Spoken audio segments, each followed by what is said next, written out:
Hello Mzansi, welcome to Asikhulume with Pro. If today is your first time visiting this channel, please do the right thing and click the red subscribe button. Uyatrenda uMihlali wakwaNdamase ngemva kokuthi ugele khulume kokuthi uLeroy bekamtrapa relationship yabo was abusive nangokuthi njena bengekho mnanzi. Ukhumbule kokuthi guys, uLeroy was married when uMihlali and Leroy started dating. uLeroy was married to uMary Jane.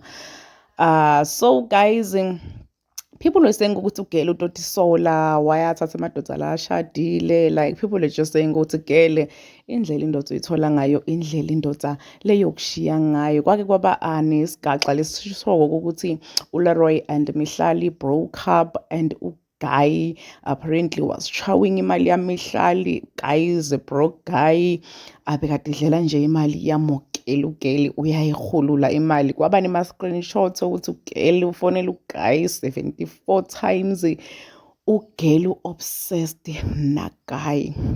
So Guy wende ivideo la khuluma khona statement la nje besibhalwe phansi athi uqala kusifunza because umuntu njena losheshe akhohlwe kakhulu. Guys, umbona uGuy nje ukuthi usaid shem Nkosi yami uGuy uyagowa lapho usweni unemaskasi, but some saying ukuthi Guy wena uyifake njena, uyifake, ungaba yi-actor njena aleqave ngendlela lesimanga because you're just good at pretending. So washo ukuthi relationship yakhe na Leroy was toxic.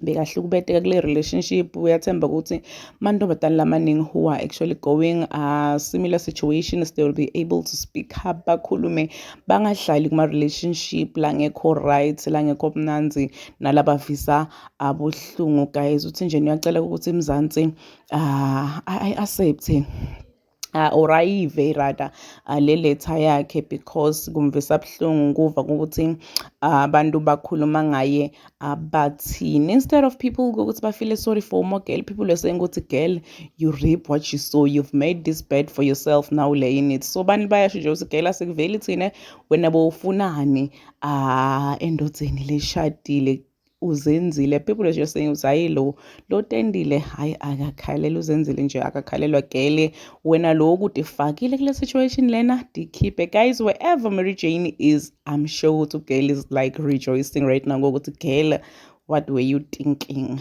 What were you thinking?